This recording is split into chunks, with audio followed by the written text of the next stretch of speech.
Pabalik na tayo. Oh, ito ha. Pinag-uusapan nga natin yung unit team, di ba? Sinasabi ko nga sa inyo na si VP Sara Duterte simple lang pero rock, di ba? Pag bumanat ho siya.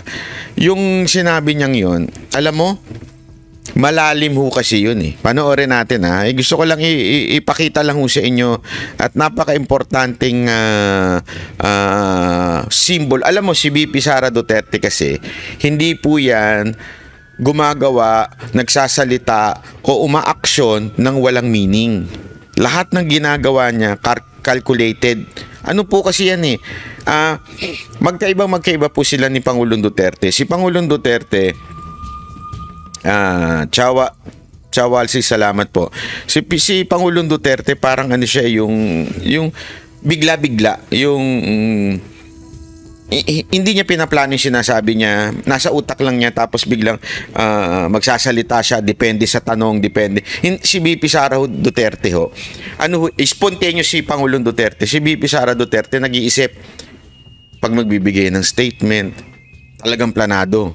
Anong gagawin? Saan ako a-attend? Hindi, ganun ho si VP Sara Duterte, ika nga. Okay, magkaiba talaga sila. Kaya ito, naniniwala ako na matindi ho yung ginawa niyang pahayag sa pamamagitan ng kanyang aksyon. Tandaan ninyo ha, this was the day that the Lord has made. And then, this was the day after, di ba? After noong SMNI siege. KOJC siege. Pagkatapos nung raid na ginawa, yung pang-abuso sa KOJC, ito yung araw na to. Kanya-kanyang pagdiriwang ng Araw ng Kalayaan, sina Pangulong Bongbong Marcos at Vice President Sara Duterte. Nang tanungin tungkol sa estado ng UNITEAM, ang sagot ni VP Sara, hindi na kami kandidato. Nasa frontline ng balita yan, si Maricel Halili. Pinangunahan ni Pangulong Bongbong Marcos ang pagdiriwang ng Araw ng Kalayaan sa monumento ni Gato C. Rizal sa Maynila. Itinaas ang watawat ng Pilipinas sa tinawit ang lupang hinirang. Yun na, babago! Sinundan ito ng kontrobersyal na bagong Pilipinas Hymn at Pledge. Nag-alay din ang Pangulo ng bulaklak sa puntod ng ating pambansang bayani. Kinahapunan, nagtungo si Pangulong Marcos sa Quirino Grandstand para sa Parada ng Kalayaan. Sa kanyang talumpati, binigyang diin muli ng Pangulo ang kahalagahan ng unity o pagkakaisa. Ipakita natin sa buong daigdig na ang tunay na kapangyarihan ay hindi nasusukat sa lakas o sa yaman, kung hindi sa tunay na kahulugan at katwiran ng ating pinaglalaban. Sa alab ng pag-ibig sa bayan, at sa di matatawarang pagkakaisa ng ating mga mamamayan. Dapat din daw magbalik tanaw sa mga ginawang sakripisyo ng ating mga bayani. Nakakalungkot isipin na marami sa mga kabataan ngayon ang hindi kilala Sino? ang bursa. Nakalimot na sila sa lahat ng pinagdaanan ng ating bansa upang magkaroon ng kasarinlan. Eto muna. Dito muna tayo, bago tayo pumunta kay VP Sara Duterte. Napaka-importante ito. Makinig kayo ha. Makinig kayo na mabuti. Alam mo ba, Araw ng Kalayaan, di ba? Kailan po yun? June 12. Di umano. Bakit June 12? Ipapaliwanag ko sa inyo ha. Kasi napaka-importante nito. Sinulat ko nga ito para mas may paliwanag ko sa inyo ng maigi. Kasi medyo meron po kasing ikinapareho yung pagdidiwang ng Araw ng Kalayaan ngayon, etong panahon na to, at nung unang panahon. Okay? Tingnan ninyo yung mga dates na sasabihin ko sa inyo. April 12, nagtipon-tipon yung mga revolusyonaryo. Kasama na dyan si Emilio Jacinto, sila Javier Masangkay, Tolentino, Faustino Manalac. Kasama ho nila si Bonifacio. Nagtipon-tipon ho sila, binuo nila yung revolusyonaryo. Kasama si Bonifacio. Siya ang pinuno niyan. At nung 1896, sumiklab na ang revolusyon. Tandaan niyo, ang sumasakop nito, Espanyol. Spain ang sumasakop sa atin nito.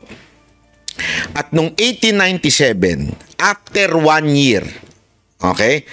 Kasi December 1897, isipin nyo, 1895, nagsimula yun, April, nag-usap-usap sila, 1896, nagsimula yung revolusyon. December ng 1897, nagkasundo ang mga Kastila at ang revolusyonaryong Pilipino. Nagkaroon sila ng tama na tong gera to. Ang gulo-gulo, sabi nila. Nagkasundo sila at ang isa sa mga napagkasunduan nila, si Aguinaldo ay ipatapon sa Hong Kong at may kasamang bayad.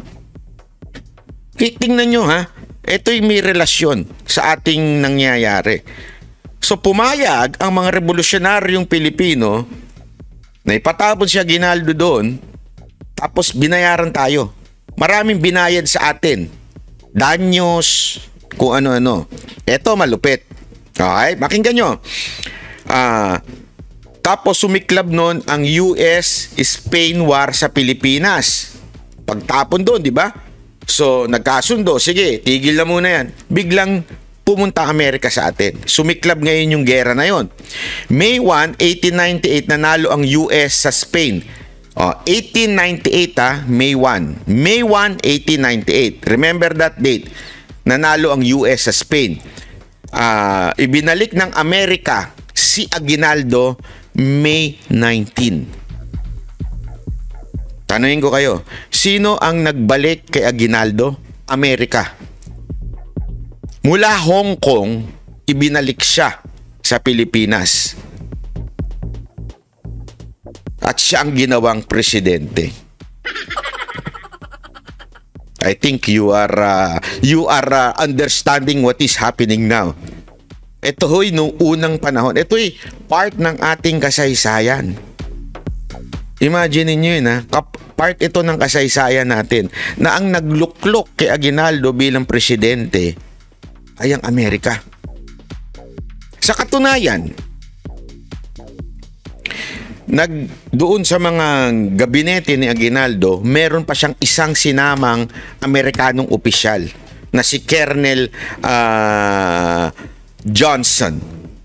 At dineklara, ito isipin nyo, dineklarang Independence Day kasi ang kasarinlan natin noong June 12, 1898. Si Aguinaldo ang nag-declare niyan. At kasama niya sa mga namumuno ang isang Amerikano. Pero hindi doon natatapos yan. Dito makikita mo na kung gaano kapakailamero ang mga Amerikano. Tama kayo, sounds family, di ba? Sounds familiar, ika nga. Pero, magtataka kayo, hindi kinilala ng kano ng Amerika yung June 12 nating Independence Day. Bakit kanyo? Kasi gusto namin gawin June 12. Ay, July 12. Ay, July 4 pala. Sorry. July 4. Bakit? Kasabay ng kalayaan nila. So, meron silang celebration ng July 4. Sabi nila, ayaw nila ng June 12. Gusto namin July 4. Ganon sila. Grabe ho. Ganon ho sila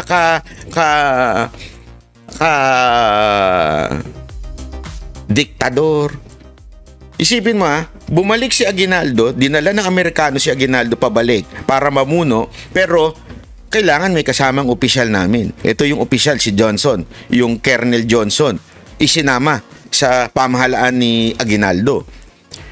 Pero hindi rin kinilala yun ng Amerikano.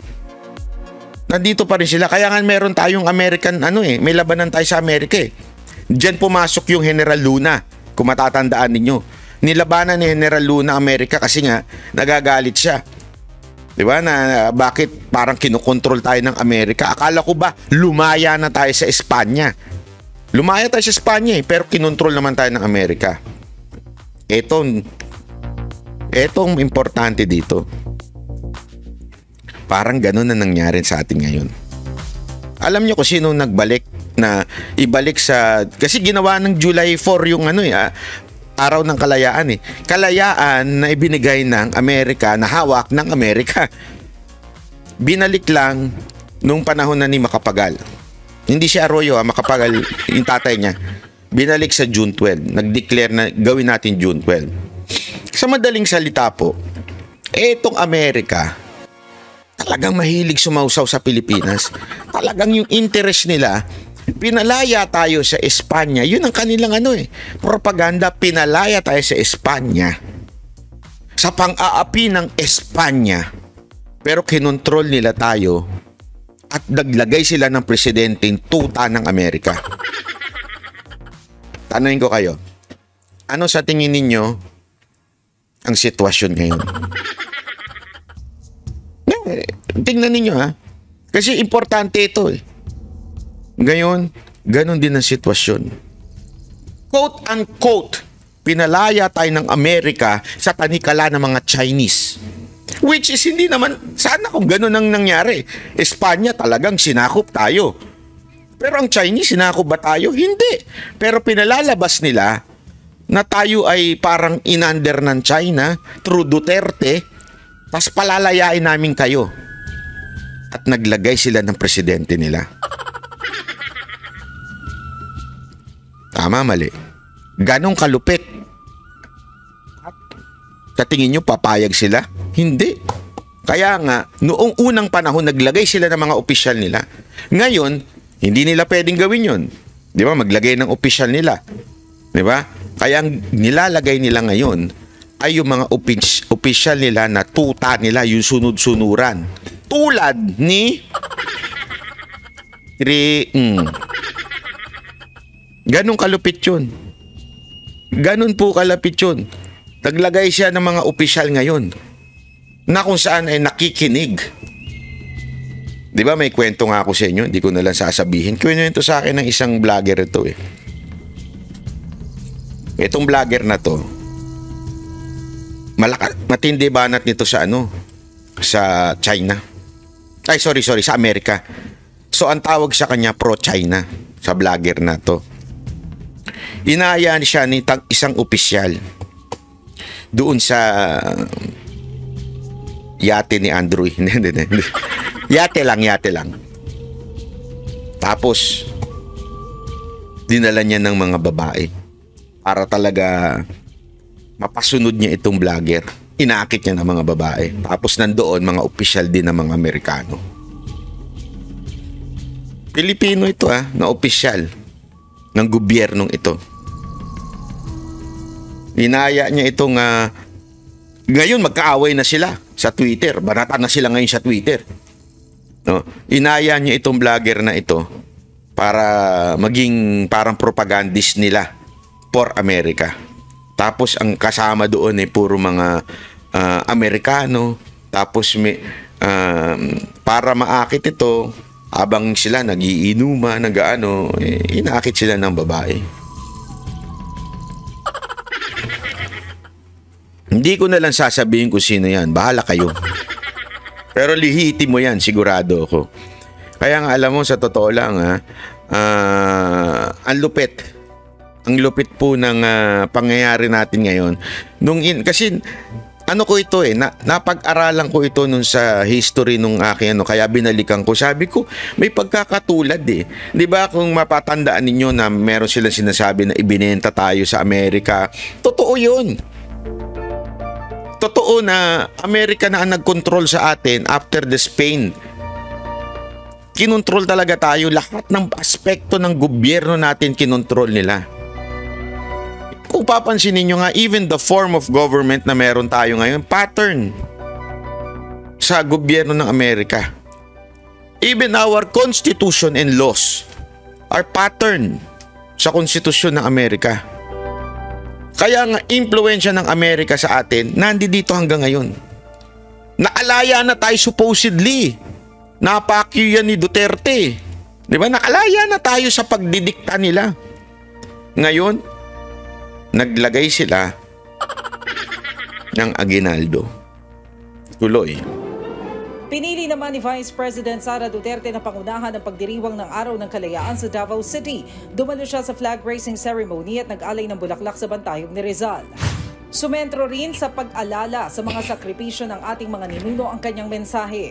On Independence Day, we do not only celebrate our liberation, but also place emphasis on the importance of remembering the adversities we have overcome and the ideals we fight for.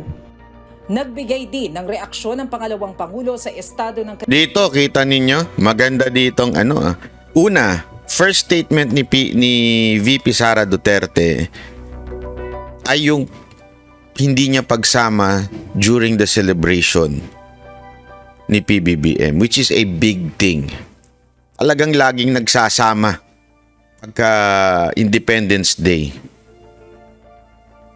ang Vice President at Presidente. Lalong-lalo na, ito'y magkasama talaga. Ibig sabihin, hindi katulad ni PRRD tsaka ni Leni Robredo, magkaiwalay ng partido, nanalo. Ito talaga unity team. And yet, pinili talaga ni VP Sara Duterte na gawin sa Davao. Parang sinasabi niya sa gobyernong ito, do not mess with my city, Davao. Ito, sa tingin ko, yun yung kanyang statement dito. Hindi niya ginawa kung saan-saan. Kasi tandaan ninyo, usually ginagawa yan sa Cavite, hiwalay-hiwalay yan para kung saan talaga nagkaroon ng supposedly revolutionary movement noong kaya nga nag-declare ng June 12, di ba? So hiwala-hiwala yan. Ngayon, walang kinaugnayan ng Davao. Hindi ko sinasabing hindi parte ang Davao. Pero in yet, doon niya ginawa. Talagang ako sa tingin ko, statement yan. Statement yan na, kasi after nyan, na halos mag-martialo na. Actually, si Roque nga, ang tawag dyan, martialo na hindi dinideclare. Pero parang iminartialo ang Davao. Ngayon nga, kasi nakakakuha kami ng info directly sa SMNI, di ba? At directly sa KOJC. Alam nyo, grabe daw ang checkpoint sa Davao ngayon. Grabe daw ang presence ng SWAT para talagang military zone ang Davao ngayon. Sa dami ng nag-checkpoint na pulis, talaga nga naman daw na dati naman, una-una, there is no reason para mag-checkpoint ng bonggang-bongga. Bakit? Ang payapa ng Davao Ang ayos-ayos ng Davao. Wala ni isang masasabi mong kaguluhan sa Davao. Isa sa buong mundo nga, isa sa mga city na peaceful ang Davao. Tapos ngayon, kaliwat kanan ng checkpoint. Sino binabantayan nyo? Hindi, diba? Normal naman to. Kung magulong isang lunsod, bantayan nyo. Checkpoint kayo. Pero dito sa Davao, wala namang, una-una, alam mo, lungkot nga dyan Hindi, ito, walang biro ito Di ba, kunwari, ikaw pupunta ka sa isang lugar. Di ba? Kasi usually kami, ako, sa gabi ko talaga, taong gabi ko Dracula ko Ayoko kasi na mainit, ayoko ng So sa gabi talaga ako lumalabas. Pero every time sa Davao ako nagpupunta, feeling ko nagbabago yung clock ko. Hindi, walang biro. Pag ako napunta sa Davao, feeling ko nababago yung clock ko kasi ang aga-aga matulog ng tao. Bawal na yung mga restaurant na may inumin. Ang bukas na lang, Waxis. Waxis. Di ba bukas na lang talaga, Waxis?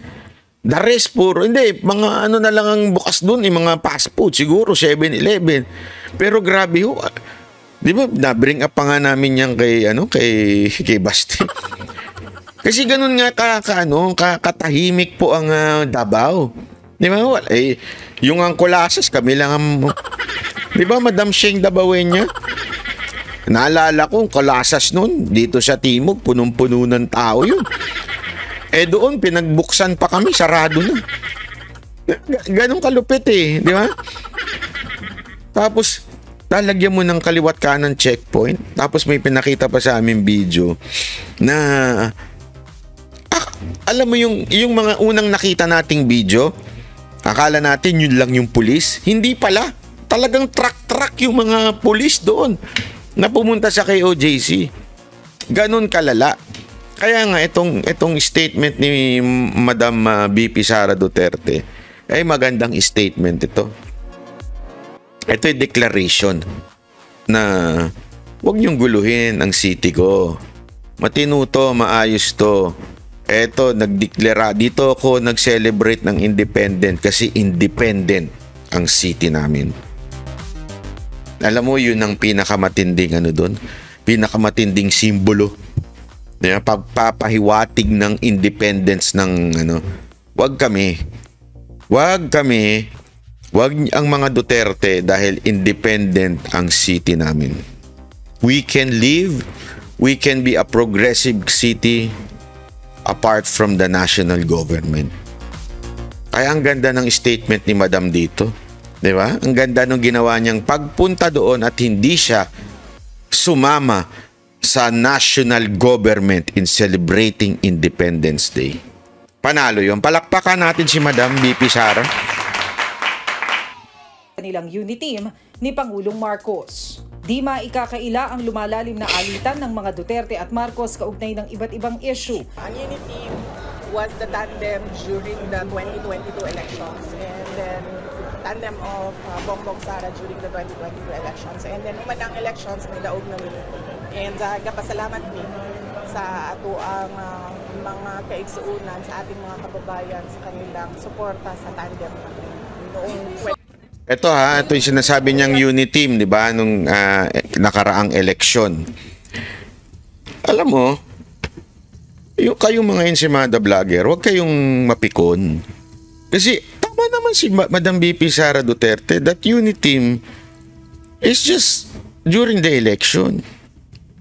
Which is, kasalanan nyo naman. Bakit hindi naging united na ngayon? Ito very effective yung propaganda ninyong mga tanso na ang mga Duterte at Marcos ay magkasama. Hindi naman totoo yan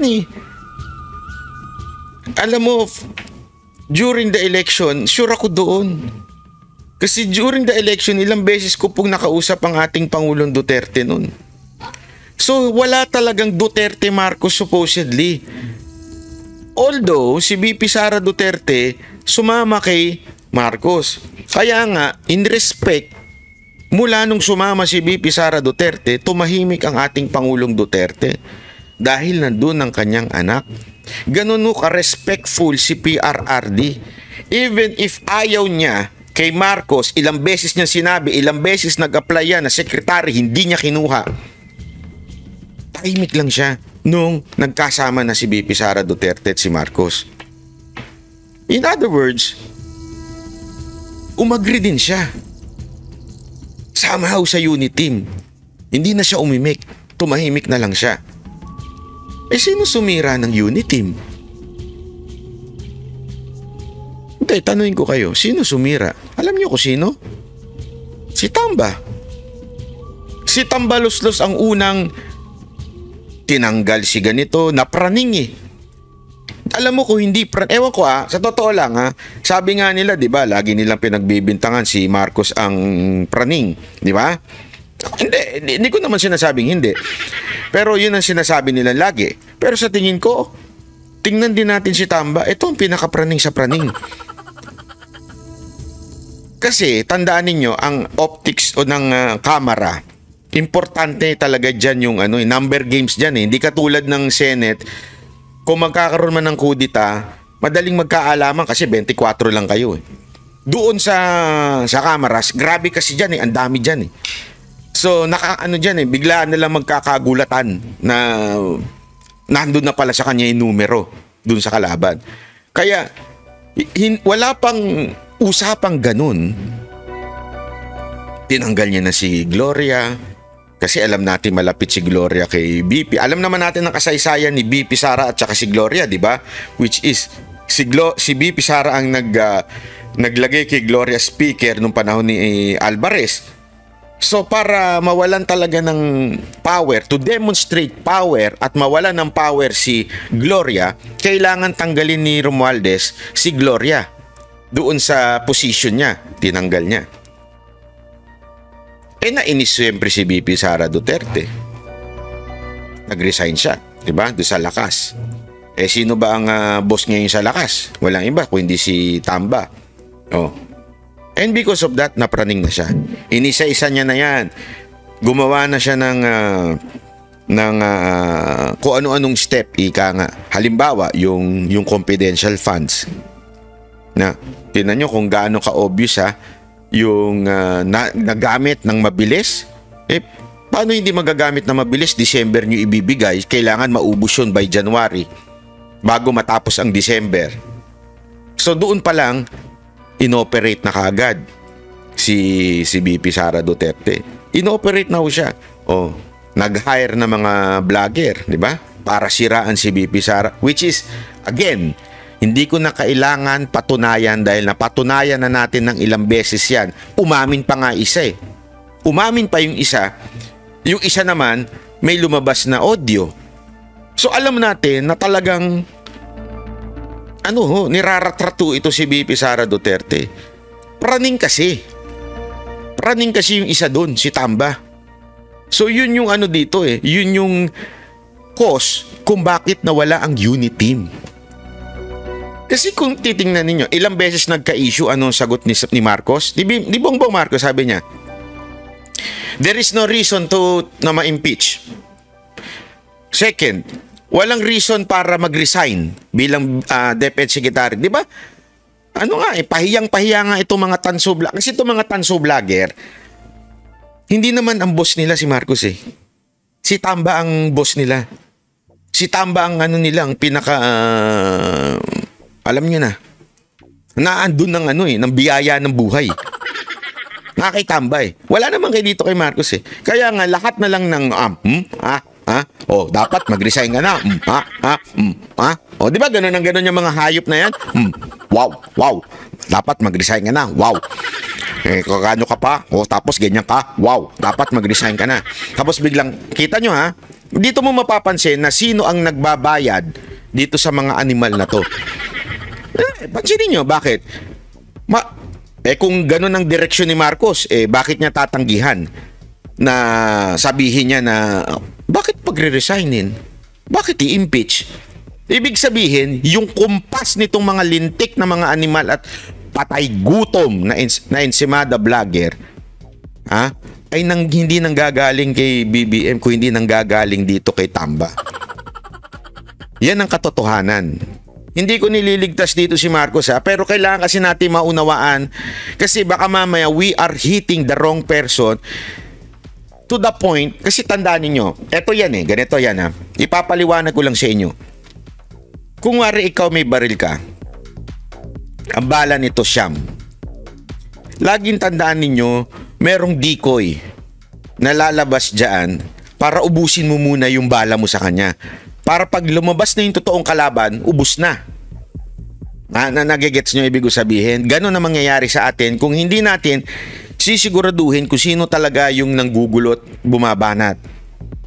Baka kasi mamaya, isipin nyo to, ano naman, eto kaya nga ako sabi ko sa inyo, dapat maging mautak kayo Dahil may mga vlogger dyan, ang direksyon nila, kay Marcos, kay Lisa Marcos.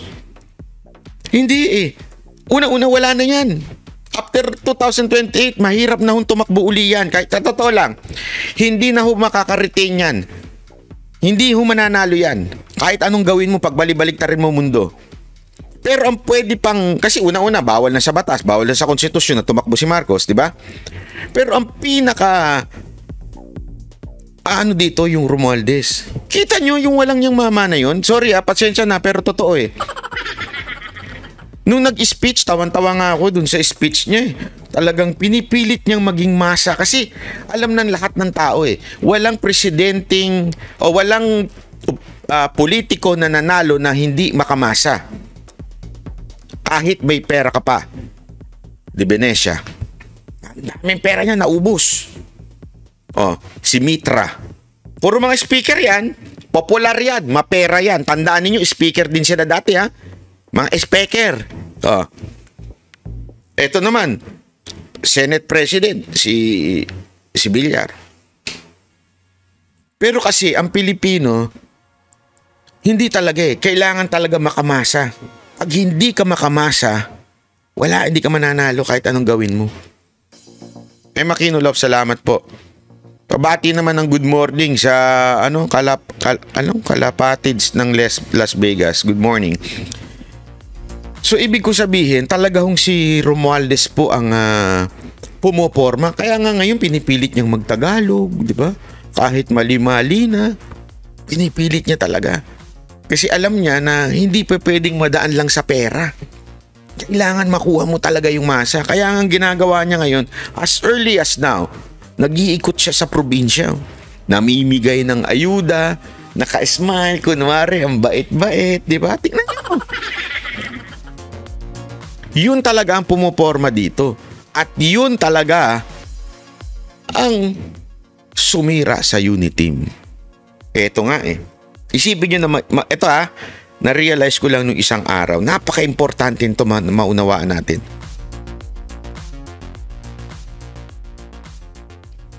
May unit team naman talaga Alam niyo kung bakit? Marami silang nalokong Duterte supporter Ano ibig sabihin? Marami silang nabudol na Duterte supporter.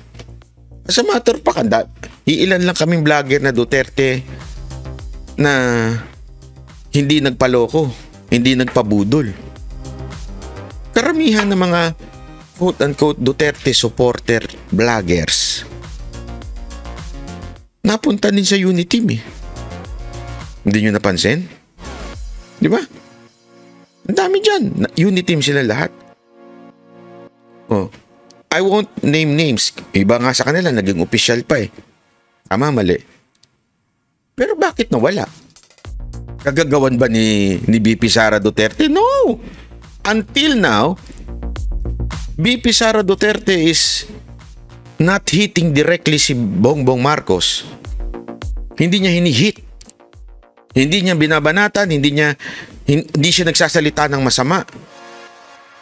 Sino ba? Sino ang sumira dun sa mga vlogger? Sino yung nagpa-realize sa mga Duterte supporter vlogger na napunta sa unity team at ngayon na-realize nila na nabudol sila?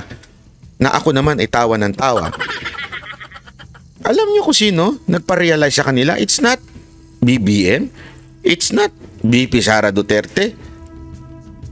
Kung hindi yung galaw ni Tamba. Naalala nyo? Si Tamba ang lahat ng gumawa ng gulo na to para ma-divide. Dati nga united kuno ang Duterte supporter at ang Marcos supporter.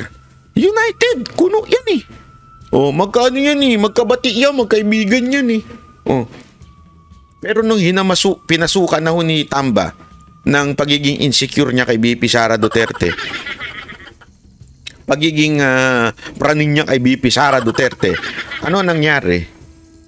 Dahil doon, sinubukan niya sira-sirain, unahin. Tapos, di ba? Pati mga vlogger. Kaya nga pansinin ninyo, di ba, yung sabi nung bungal na vlogger? Kahit Duterte vlogger, okay yan, basta purihin lang. Kasi nga alam nga nila na dati namang yung mga yung iba hindi lahat yung iba mga Duterte support vlogger noon nasa kakampi naman nila dati. Kaya nga pinipilit pa nilang ibalik sa pamagitan ng datong. Pero wala sinira nyo talaga kasalanan nyo yan. Kaya kayong mga ensimada vlogger, huwag kayong magalit kay BP Sara Duterte. Yung nananahimik, hindi nagsasalita. Kayo, yung amo ninyo, yung nagbabayad sa inyo, yan ang may kasalanan. Kung bakit nawala ang Unitae. Di ba? Kasalanan niya yan. Kung sinakyan niya lang at hindi siya nakipagkontrahan dito kay BP Sara Duterte, hindi sana Unitae pa kayo ngayon. Di sana kami na lang utuli. Kami na lang, hindi totoo ilan lang kami nun Mantakin mo, ilan lang kami lumaban nun. Ilan lang kami Duterte supporter na lumaban nun against Unitae. Ilan lang kami nun eh, di ba? Kaya gusto nyo nga kami saktan eh. Kulang na lang talaga. Sakalin nyo ko eh. Batuhin nyo ko. Hindi, totoo. Aniwala kayo kung mababasa nyo yung mga message sa akin. Mga email sa akin, di ba? Talagang gusto kong saktan. Gusto kong batuhin. Pag nakita daw ako, susuntukin daw ako. Mga ganon, mga ganyan, mga message sa akin ha. O ngayon, panay ang yakap. Hindi, totoo naman eh. Panay ang yakap nung pagpunta ko nga sa Japan eh. Diba? Yun ang unang-unang sabi sa akin eh. Banat bay, galit na galit kami sa iyo noon, pero mali pala kami. Oh, mapayakap nga, Banat bay. Pogi ka pala. Sabi ko naman sa inyo eh. Ayaw nyo kasing maniwala eh. Totoo. Oh, di ba? Again ha, hindi ko sinasabing ako lang ha. Hindi ko sinabing ako lang. Iilan lang yung mga talagang Duterte supporter, Duterte vlogger na nanatili kay Pangulong Duterte. Hindi ko ito pinagyayabang. Ang punto ko lamang po dito ay simple. Iilan lang kami, lahat nasa inyo. Supposedly, unity team sana kayo. Supposedly sana, it will be a strong tandem on 2028. Ang problema, may umextra. Nasabi nga ni Romualdez, anong sabi ni Romualdez? Anong sabi ni Aimee? Hindi ka naman Marcos, si Romualdez ka naman eh. Yeah? Which is true. Yung amo ninyo ngayon, kayo mga Ensimada vlogger, ay hindi naman Marcos yan eh. Isipin nyo to ha, kayong mga Ensimada vloggers na pinagtatanggol si Bongbong Marcos, pero alam nyo na kumukuha kayo hindi naman kay Marcos eh. At dahil sa paninira nyo kay BP Sara Duterte, ang nasisira, ang napuputukan si Bongbong. Yun ang totoo. Nagigets nyo? Ibig sabihin lang, simpleng-simple lang mga kababayan. Sabi nga in behalf of 5,100 na nanonood sa Tangina mo, Jay Guevara eh. Ano ka talaga eh, panggulo ka eh. In behalf of 5,100 na nanonood.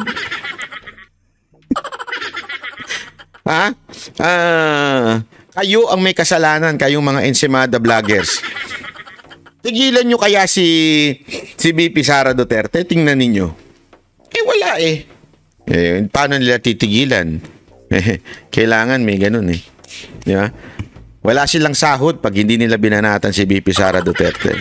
Tama ba mga kababayan? Tama? Tuloy natin to ha. Sa ngayon, nakatuon daw ang atensyon ni VP Sara sa kanyang tungkulin bilang pangalawang Pangulo at pagiging kalihim ng Department of Education. Nagbabalita mula sa Frontline, Maricel Halili, News 5. Ayan ha.